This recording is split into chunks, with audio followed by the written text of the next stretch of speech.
check out how long it takes for the oil to actually drop out.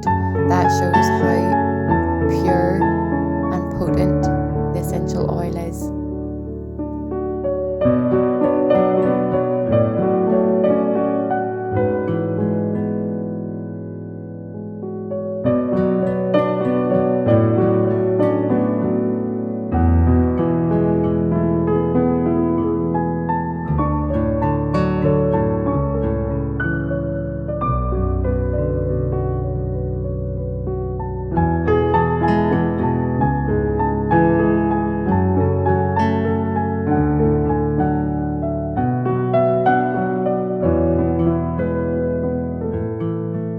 Then you just secure the popper lid and screw the top.